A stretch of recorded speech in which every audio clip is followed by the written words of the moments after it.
This is your place for all things Grand Rapids Griffins and all things Toledo Walleye. This is the Hockeytown West podcast with your hosts, Brandon Cook, Nick Harrington, and Travis Foch. Welcome back to Hockeytown West. Tonight, we're wrapping up the Toledo Walleye season. We'll talk about the playoff loss to Fort Wayne. We'll look back on the season as a whole, discuss where this organization stands moving forward, and take a look at what's ahead this season. Before we get started, if you're enjoying the content, make sure you tell a friend. Make sure you subscribe to the channel. Hit the thumbs up button. Share this episode with another Walleye fan. It really does help us quite a bit. Like no joke, go through, hype it, share it, like it, retweet it on Twitter when we put up the social for that, or Facebook, wherever you're listening to us. Leave us a comment with your favorite memory of the season and what you're looking forward to the most this off season. Best way to help the show grow is simple. Tell a friend about Hockeytown West. Right. And I want to just get the sponsors going too. So we want to thank DraftKings, Hockey Podcast Network, and all of our Patreon supporters for helping make this show possible. Without you guys, we wouldn't be where we're at. Better HD cameras, right? And better audio too that you're getting out on YouTube. And if you haven't already, go check out part one of our Grand Rapids Griffins season review. We had everybody on it. When I say everybody, it was me, Drew, Brandon, and Travis. It was a lengthy one that night on Sunday. And then also for any of the Red Wings content, go check out Grindline Podcast, where you can get your Red Wings coverage. All right, Travis, let's start with the big question. What everybody's been asking since the season ended. What happened against Fort Wayne? Well, do you want to jump to that, or do you want to jump to all the news first? Let's jump to Fort Wayne first. Okay, so we're going to just rip the Band-Aid off. Yeah, rip the Band-Aid off. Let's get right into it. What happened? So obviously it's been a couple weeks, right? Gave everybody some time to just kind of settle down in the moment. I think obviously nobody's happy. Nobody happy at all, especially the players. It's not where they wanted the season to end, right? They made that relatively clear after Game 6. All in all, though, if you look at that series, it was a lot tighter than what it seems. You know, you look at Game 1, you're down 2-1 going into the third period, and then you lose the third period. Okay, you're down 1-0 in the series.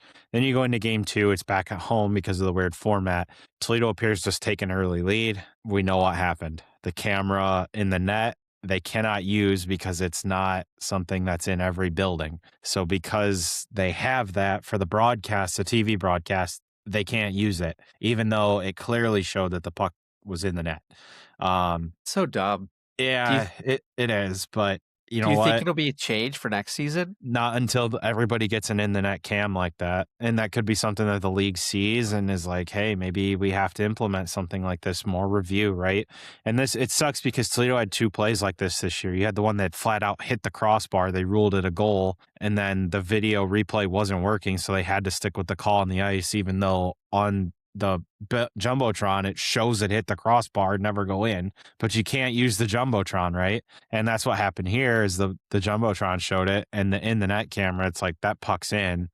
Well, at that point, you'd have been winning the game 1-0. That could change the momentum of the entire game, right? Yeah. And even if you enter the third at 1-1, then you're in it, right? And they were still in it. They were down 1-0 going into the third. They take a double minor and they give up two shorthanded or two power play goals. So really, you look at both games, you're down 1 going into the third period. That's a pretty tight series. I mean, all in all, maybe how you got there you didn't like, but it's not like you're down 3 going into the third. It's a one-shot game. Like, anything can happen at that point, right? Look at last night. The Vegas was down 2-0 in the first period, come back and won the game. So I look at the first two games that way. Then you look at Game 3, you're 2-2 going into the third period, and you lose the third period. So really, you could just, the inconsistencies, which we'll get into, is kind of the story. You're in the first 3 games, you're either even or down by 1 going into the third period. You don't have to climb Everest here. It's not like they were getting blown out every single game. I will say they come home for Game 4. They get the 2-0 lead, then they blow the lead in the third period, and they recovered enough to win game 4 in overtime. Great play from Louis to Funk. And that felt like, okay, you know, I heard him after, what was it? After that game, it's like one period at a time. That's the mentality, right? The Griffins had to use it too. And both teams didn't get the job done. But then you go to game 5, and it was Thanks, the best buddy. game they've played. Thanks. And what? We're just rubbing what? it in. Well, it's rubbing it in for both. Like, Yeah. they both found themselves in the same position. But you get to game 5, they play phenomenal. And, you know, you win the game, blow them out basically. And you go back to Fort Wayne, and you're like, I was like, I like our chances. I think this is going to go to 7. With how game 5 went, I was feeling really confident. And then the way they started game 6, they get on the board a minute and a half in, and then the bottom fell out. And that's where it's like, okay, got to be better, right? You can't let Fort Wayne score the next 5 goals, and all of a sudden it's 5-1. And it's like when they made it 5-1, then it was like they found their game again. Well, that's great, but you're down 4. Like, it's too late. Do you think it's because they just, like, why do you think that happened? Like, they just found their game. And do you think because Fort Wayne just stopped putting the foot to the pedal? Or do you think it was more like, hey, we have nothing to lose at this point. Like, let's just go play? Well, that should have been what it was the entire game.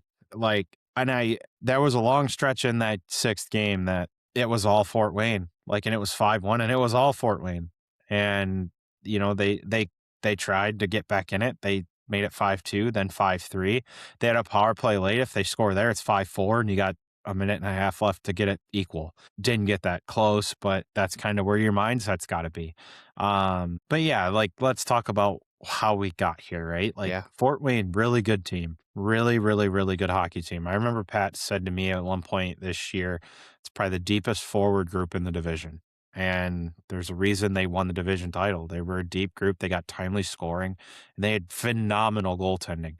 I will say what was very weird on Fort Wayne's deployment was for game 4, they went with Day. I thought that was a very odd choice. Like, for me, if I was a coach, you're up 3-0, why change? Like, if you're going to make a change, you do it if you lose game 4. Give the guy a night off in the third of a 3-3. And then, like, if you got a chance, ride the hot hand and try to close a team out early. But, I mean, I'm glad they didn't, because Toledo ended up winning and then won the next night. What do you got? Well, this was the argument we had on the Griffins side, right? Is like, you ride the hot hand? No, we should have had Cossa in some. So it's like hindsight 2020 on it, right? But do you think they put him in there just to have it? Like, did he play that next round? I don't know if he played against Kansas City at all. I didn't follow that series a whole lot. I watched a little bit of game 1 and a little bit of game 6. Like, did they just put him in to keep him fresh, to give your starter a break? I think it was just like a scheduled break. But it's just weird. Like, I would have run back to back with your starter that's been almost unbeatable in the series, but it ended up working out for him regardless. They won the series, right? But yeah, I mean, let's talk about kind of how we got here in this series, right? So the power play went a little cold at points. No dispute about that. And it was just inconsistencies, game management, puck management, giveaways. You can't turn the puck over against good teams. You can't, like, I seen it in one game, like, it's a 2-on-2 the other way, and a defenseman goes across the ice to where the guy with the puck and his partner is, and it's like, where are you going? Like, the guy's wide open now. And you know, it's just little stuff like that. That's just kind of what it was. It was a lot of real little details outside of game 6. Like, it just wasn't there. Yeah, it was like mental mistakes, stuff that you didn't see, you know, last year in a finals run. But there's a reason that it's a new season and you play the games, right? Like, it happens. I think for me too, with the series, like, we knew it was gonna be tough. Like, I thought David versus Goliath. No, I wouldn't go that far. We were only 2 points behind them. Like, so it wasn't even like Vegas versus Colorado. No, well, Vegas won that series, but it was a pretty big spread. With the way, well, that's because Vegas was underperformed vastly in the regular season. I would say it's almost kind of more like Colorado, Minnesota, like 2 really good teams playing against each other. And And it sucks that it ended when it did, right? But you look at the inconsistencies. I thought Gylander played probably his best hockey of the season in games 4 and 5. And I get that he gave up 5 in game 6, but I thought game 4 and 5, he was unbelievable. They rode him heavy in the playoffs this year. It wasn't an alternation. So it just was one of them deals to where it just wasn't their year. And I think we're going to kind of get into why as we go through the season, but that's where I'm at with the series. I want to talk about, it's interesting that you bring that up, is that they rode Carter the entire playoff Matt time. played, I think, twice. So Like 2 periods or 2 games? 2 games. Because typically they rotate. The last couple of years at Toledo, it seems like they've rotated, right? Yeah, they haven't rode a goalie like that since Billy, and Billy played every game. I'm wondering if this is, not only like when Steve Yzerman did his presser, he was saying about the playoffs is going to be a huge deciding factor for him for guys in Grand Rapids. I wonder if that also played a part here in Toledo. So you ride Carter with his contract coming up, if that's a indication of get the guy the most time to kind of bring him up, re-sign him, whatever. The other point that I want to make out of it too is these 2 teams that meet in the finals, Florida rode their goalie the entire time. Same goalie. Kansas City's rotated between both of them. So it's kind of interesting to see what's going to work the best. I know Cam Johnson is a beast out of Florida, but it'll be interesting to see how it works in the finals here. Well, it's funny you brought that up. I mean, we'll just transition to that, the news portion. Obviously, that's the final, right? Florida and Kansas City, like you said. And yeah, Dave rode Johnson. He's won them 3 cups. He's going for his 4th in 5 years. Arguably one of the best goaltenders to ever play in the ECHL. Like you win 3 in a row, that's one thing, right? Like that's a all-time achievement. But if you can then go 4 for 5, like that's an unbelievable run. Not that 3 isn't, but if you just keep racking them up, so that'll be interesting. And like Kansas City, they got LaFontaine still. LaFontaine was a brick wall the one year that they beat Toledo in the conference finals. So that series is going to be 2 absolute heavyweights throwing down. And that's going to be, I know I'll be watching. That's going to be a fun series to watch unfold just because it's the 2 dogs, like the top dogs of the league this year. Yeah, they finished 1 and 2 in like every category, if I'm not mistaken. They were up there, that's for sure. Who do you got? I'm going to go with Florida. Yeah. I am. I know the goaltender, and like Kansas City is absolutely loaded. I will say that they can play. They got Jutting. He was a Griffin for a little while. They had the MVP of Marcus Crawford. They got LaFontaine in that. The other guy's been just as good. Like he had a phenomenal season for them. But yeah, I'm gonna go Florida. It's a good bet. I would probably go Florida as well, just knowing their history and who they've got back there in net. So looking back at the season, Travis, so they finished with 98 points, 2nd place in the division, roster turnover, like the ever-changing hockey league is what we call it. A little bit of inconsistency and a little bit more need for size. What kind of give us your recap for the Toledo season? It was a long year. Yeah. It was a long year that felt like they never really had their footing. Like, I'll be honest, that's just how I felt from watching them. Like last year, it felt like last year you knew what you had, right? When you entered last year, you're like Spees, Bliss, Hawk, Chaz, Louie, like that team was loaded. And they made the finals for a reason. That was a really good team. Not to say this year's team wasn't, but like I just felt like last year's you had maybe a little bit better understanding of like the players that were there because there were so many guys that returned. You got the Spees coming back from GR. You add Chaz into the mix last year. Then this year it was just like you brought back most of your decor from last year, and then up front you brought back quite a few guys, but then you look at some of the guys they brought in that didn't even make it to the end of the year with being here. So it was just a very, very interesting season as a whole. The one thing I know we'll get into is that they noticed that they needed to make some changes, and they did make changes. And they tried to make a big change, and the big change obviously worked off in about 50%. But yeah, so you look at their record, 43, 17, 7, and 5 for 98 points and second in the division. The one thing that sticks out with the record, the overtime losses. That's been a big struggle the last few seasons, is the OTLs and the shootout losses. Why do you think that is? I don't know, because they've always got so much skill.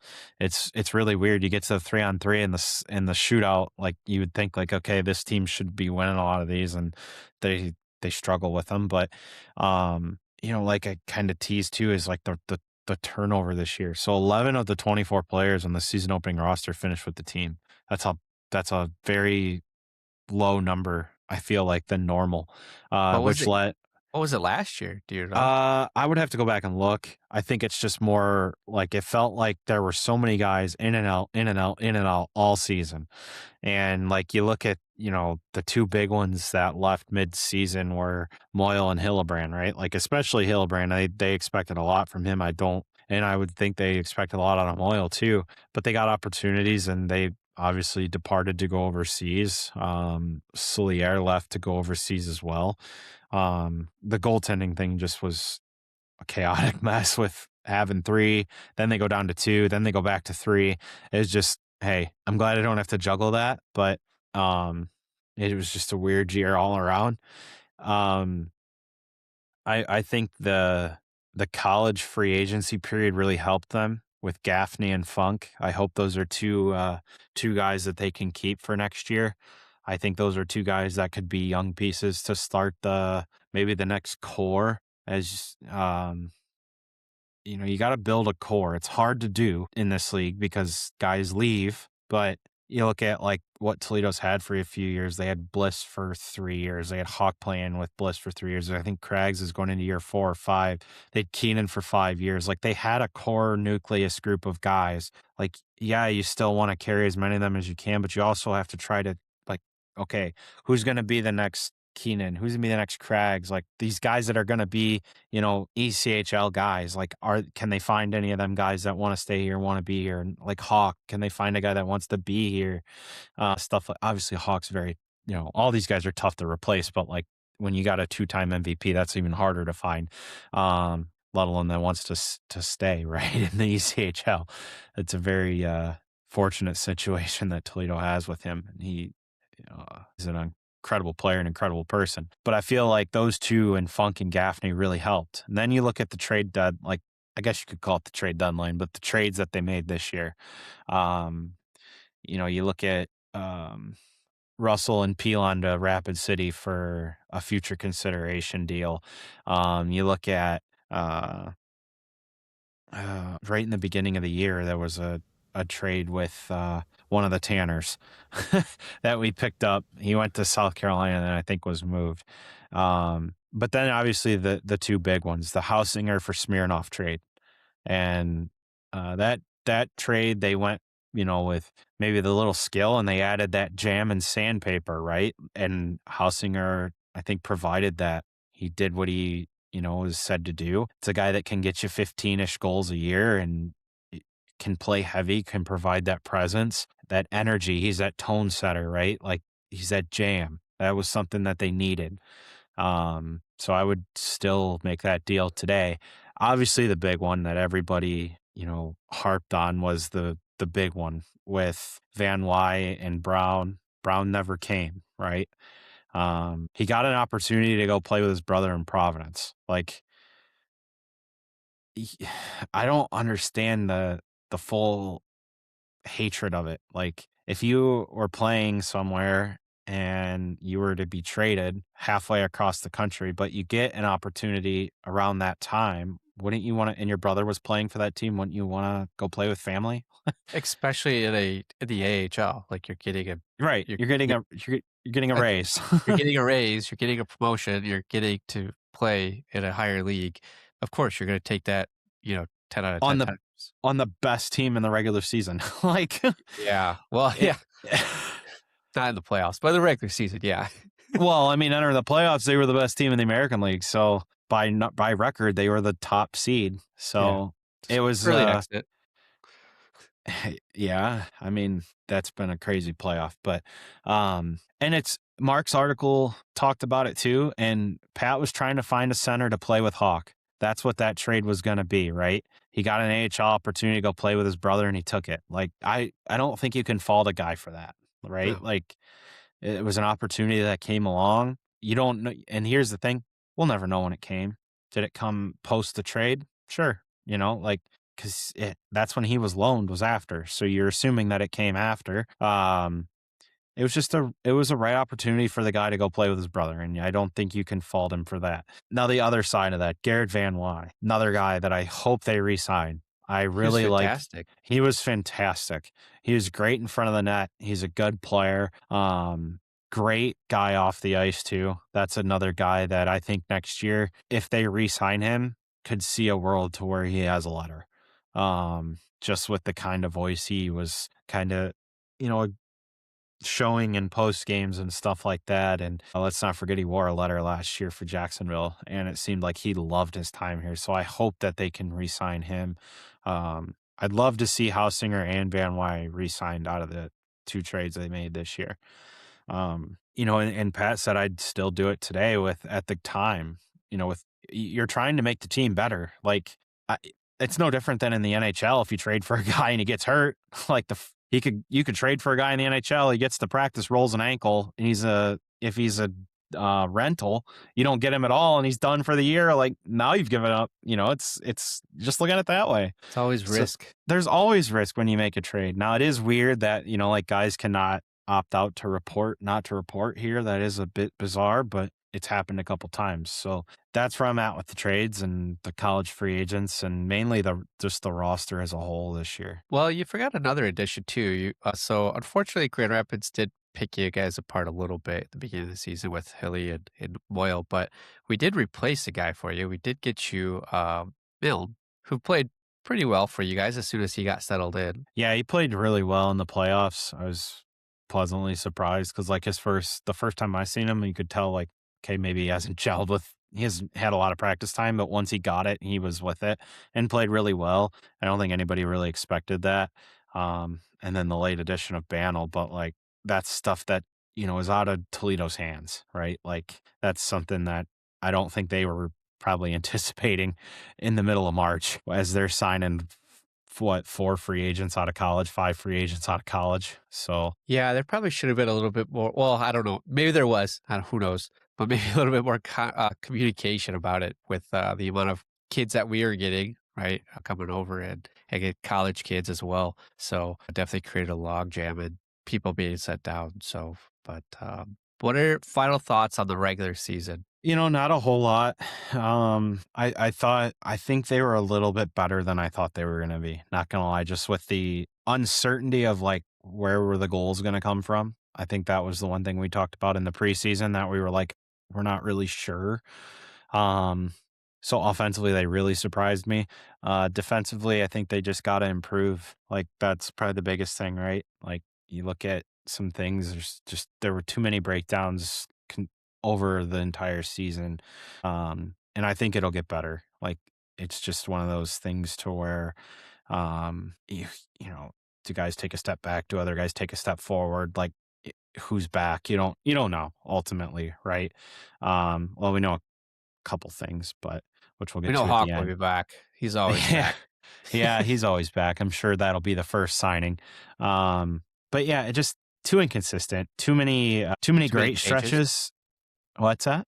You think too many changes throughout the roster? Yeah, I just felt like to that. Yeah, I think to me it felt like they were chasing it all year. Even when they were in first place, it just felt like they were incomplete for a lot of the season, compared to seasons past. So we'll see where it goes this summer, right? And I think that an early exit like this is only going to motivate some players if they come back, and even the staff this is not acceptable. We got to be better. So on that note, we'll take a quick ad break. We'll come back. We'll talk a little bit of some numbers between Mr. Pat and Mr. Dan, and we'll go into the off-season outlook. No sport flips faster than hockey. One power play, a goalie pulled with 2 minutes left, and everything changes. DraftKings Sportsbook, an official sports betting partner of the NHL, is built for that kind of chaos. With live betting from puck drop to the final buzzer, and DraftKings has your back with early exit protection. If you place a pregame player prop bet and your player starts the game but leaves in the first period due to injury and doesn't return, you'll get your bet back in cash. No bonus bets, no opt-in, just real protection when injuries happen early. Sportsbook customers bet just $5, and if your bet wins, you'll get $300 in bonus bets instantly. Download the DraftKings Sportsbook app and use code THPN so you're ready for the moment. That's code THPN. Turn $5 into $300 in bonus bets if your bet wins. In partnership with DraftKings. The crown is yours. Gambling problem? Call 1-800-GAMBLER or 1-800-MY-RESET. New York, call 877-8-HOPE-NY or text HOPE-NY. Connecticut, call 888-789-7777 or visit ccpg.org. On behalf of Boot Hill Casino in Kansas, wager tax pass-through may apply in Illinois. 21 and over in most states. Void in Ontario. Restrictions apply. Bet must win to receive bonus bets which expire in 7 days. Minimum odds required. For additional terms and responsible gaming resources, see sportsbook.draftkings.com/promos. Limited time offer. All right, welcome back. So, Travis, you brought up the season ended a little bit sooner than what we expected, right? You know, with a crazy run that we had last year to the finals and then not making it to the conference finals this year, not making it to the finals, a little bit shorter season. Not something that we, recently have been prepared for. One thing you brought up, though, is kind of the comparison between Dan and Pat. Like, everybody loved Dan when he was here, and you kind of broke down the stats and shared that with us, with Brandon and I. So I kind of wanted to give you the floor on this. It's just kind of looking at the first 3 years of both coaches and share with the fans the comparison there. I just wanted to do it just for the simple fact that I've seen a lot of negativity, and I just wanted to be like, all right, everybody, let's breathe a little. Take a step back here. I've seen all the comments, and I just want to give you food for thought. So we're going to go the first 3 years for Dan Watson as a head coach and Pat Mikeschs as a head coach. 267 games, regular season and postseason for Waddy. 170, 79, and 18. For reference, that's a 667 point percentage. So 0.667 points percentage. They had a conference finals loss in 16-17, a second round loss in his second year, and a Kelly Cup final loss in his third year. Now we're going to flip the tape to Pat. Or 261 games, so 5 less games overall. He coached 5 less games. Why 106. Just weird. Playoffs. Just playoffs. Well, because it includes playoffs. Okay. That's fair. Both of them included playoffs.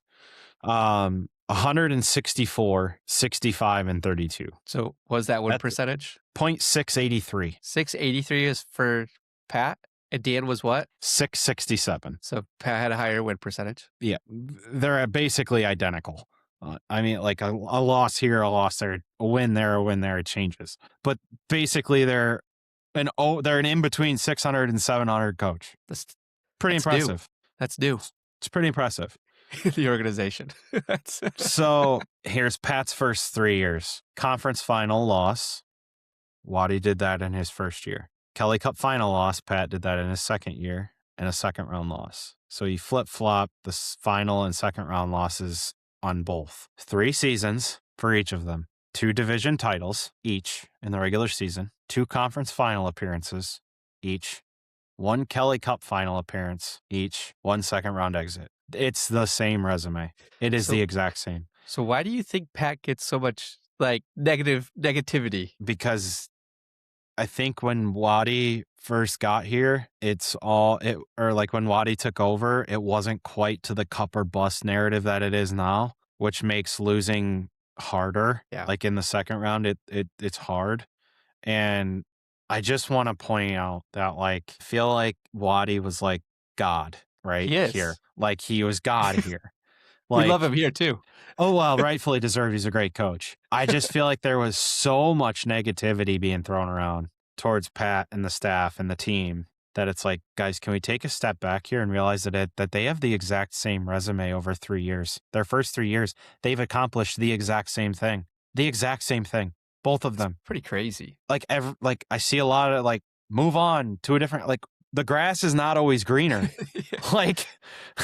Well, you might think it is, but it's not always greener. You think they're thinking more like the same road or lane as the Vegas Knights? They go through coaches like crazy, right? And then you got Torts now got him to the finals. Well, Torts is a unicorn. He's just pushing buttons. I think as a whole, you want stability. Like Yeah. you I'm want with you. you want stability. When you're a fan, you should want stability. And what I'm telling you is that in 3 years, Pat's matched what Waddy's done. Let's It's breathe impressive. let's breathe a little here. Everybody needs to just take a breath, step back, look at the whole picture. You had your prior coach and your current coach do the exact same thing over the first 3 years they coached here. Like, can we please just take a breath and move on to next season? Like, and I get they're frustrated. I get the fans are frustrated. You're so close, right? You've been so close for a decade and it just doesn't happen.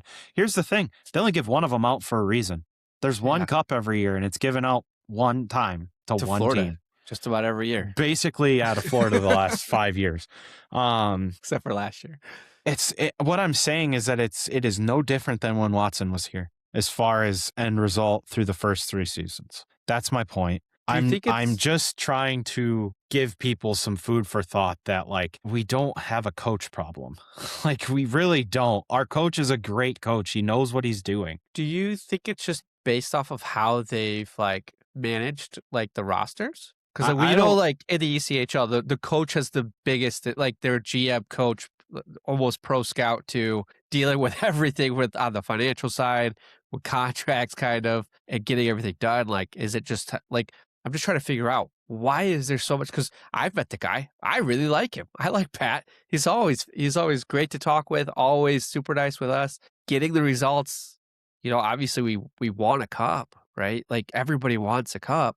Like, what is it? Is it just because of the like, is he playing a different style roster? Is he getting a different style play? The one thing I see a lot, like, is that a lot of guys that have come in have played for him in Green Bay. Like that shouldn't be a surprise. Like, guys are going to go to people they're familiar with if they get the opportunity to get the player. Like, if they think that player can play at this level and they have prior experience with him, yeah, they're going to try to get a guy that they've had prior relationships with, right? Like, if they think he can be an impactful player here, it just makes sense. That's a common sense thing.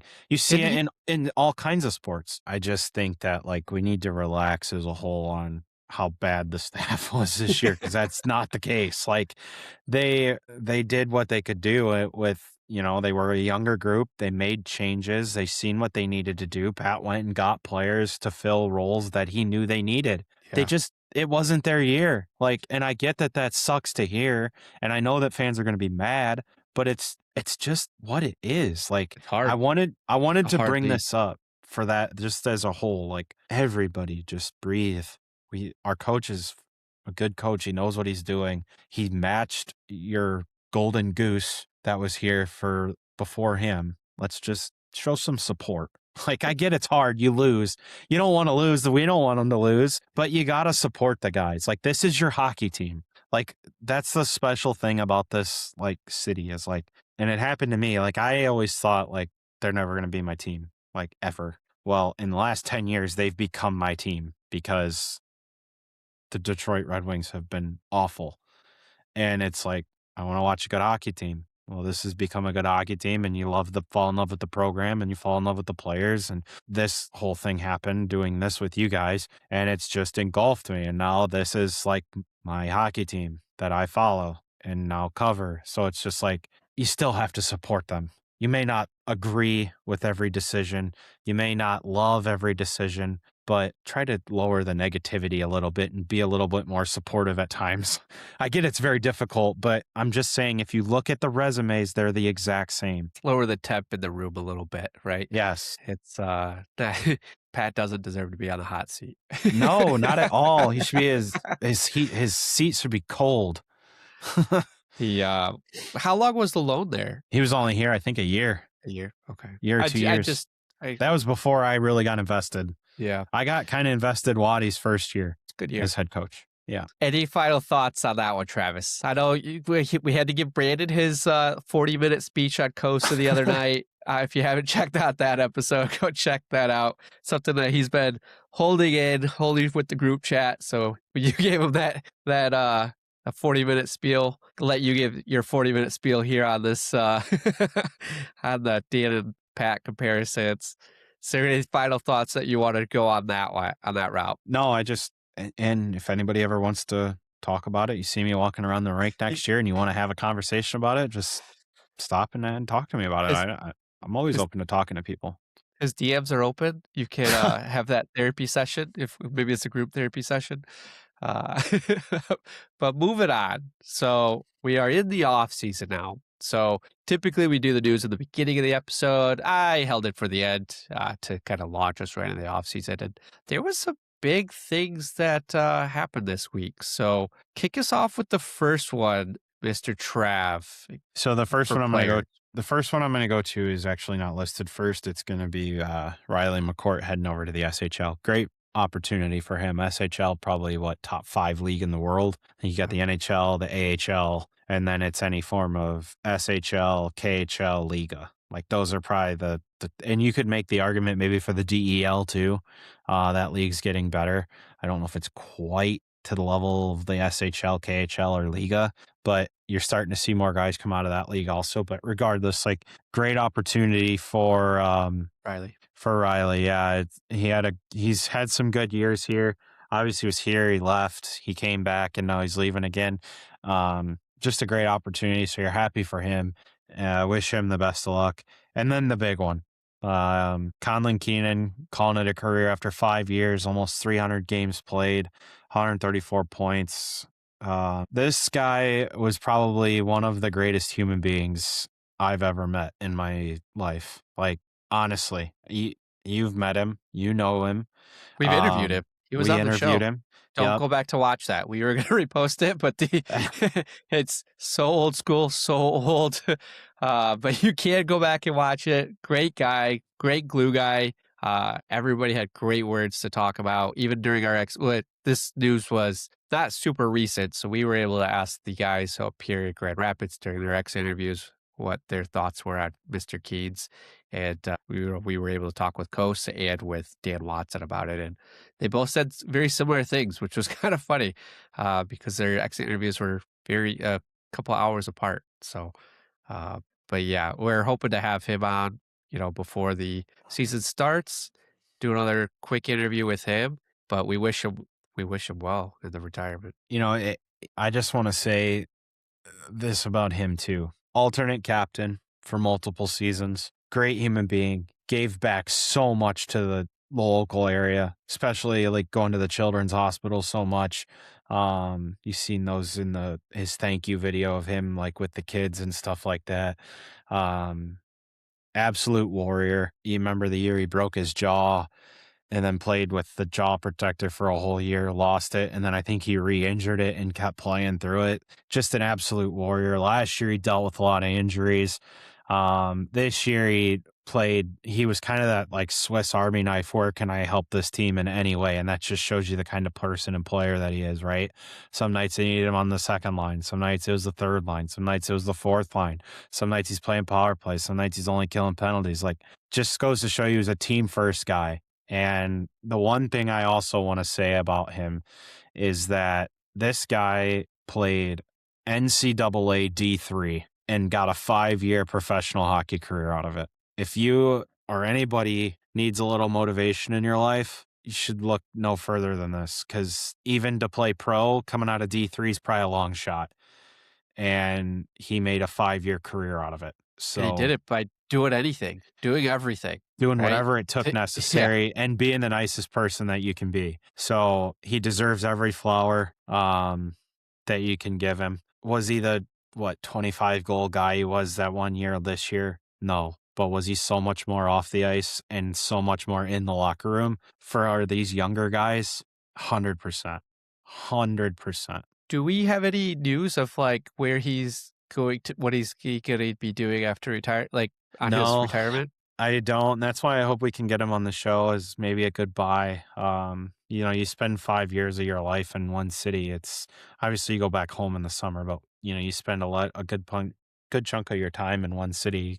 It's your home for a few years, and he made it here for 5 years. So just wanted to say congratulations to him and well-deserved thank you. Didn't know if maybe there's a coaching spot for him, maybe skills coach. Hopefully he's sticking around Toledo, and we'll see him back here this season. And hopefully we see him a little bit sooner and get him on the pod and get a fresher episode up with him and a little bit of an update from him. So, the next topic, I know you've been super excited about, that is coming to Toledo for the offseason. I know you'll be covering it and going to the games and some more content you'll be seeing from us. But give us an update, Travis. What is going on? I know it's been a while since we've talked about this. Yeah, it's going to be a very interesting summer. Normally, we just pack it with interviews, but I've kind of found this very exciting enough that I'm going to just try to go to as many games as I can and cover it.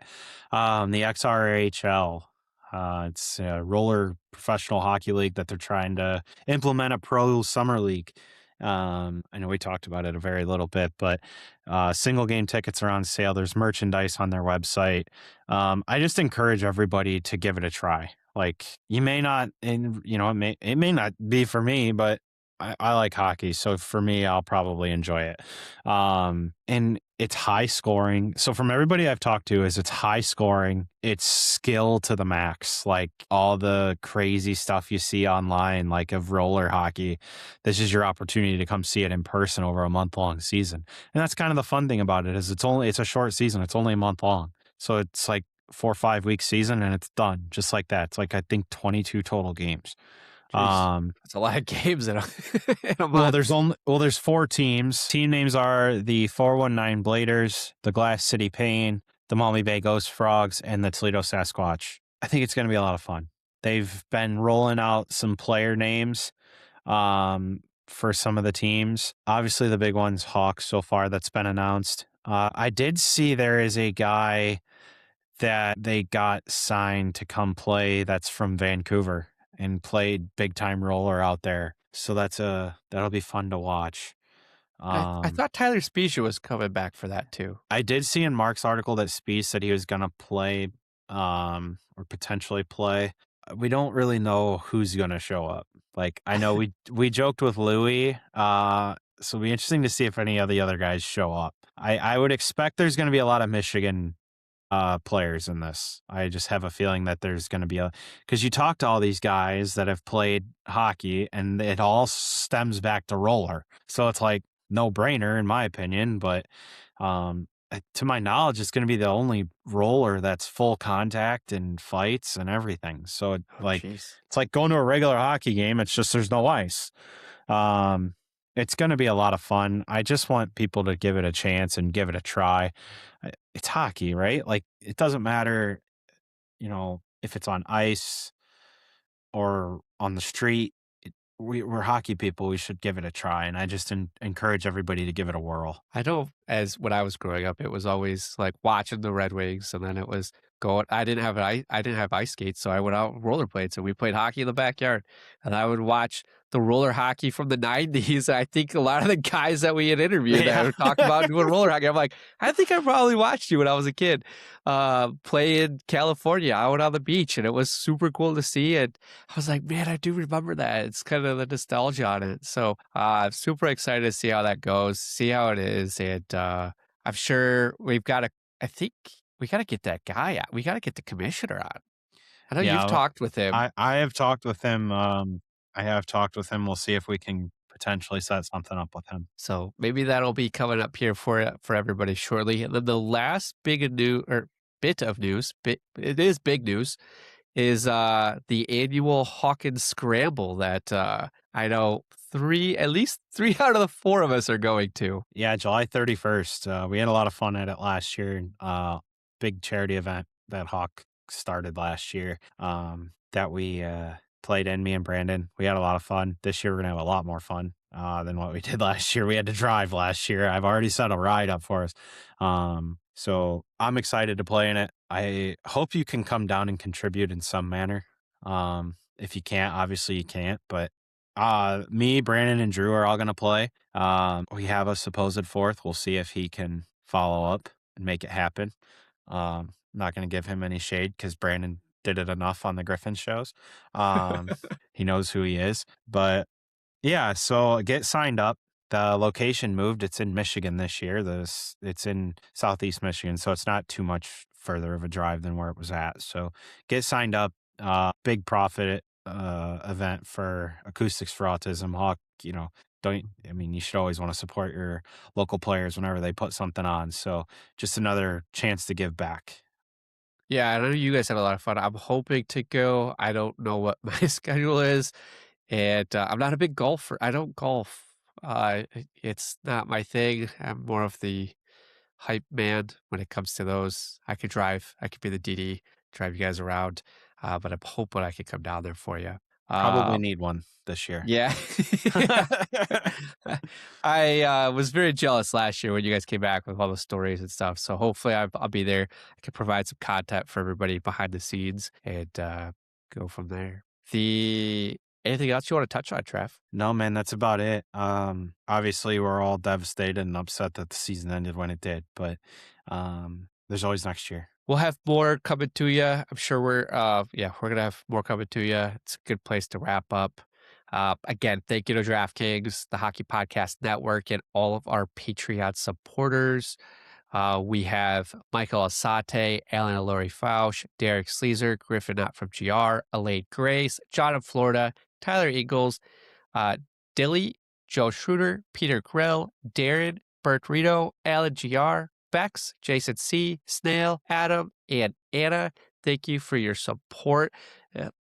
Helps us go to these golf events, helps support the guys, and putting out more content for everybody. Make sure you subscribe, hit the thumbs up button, leave a comment. Most importantly, tell another Walleye fan about Hockeytown West. We've got interviews coming this summer. Let us know if there's somebody you want to hear from. We've got roller hockey coverage coming to you this summer. We've got more Toledo coverage coming this summer. Go Walleye, go Griffins, go Red Wings.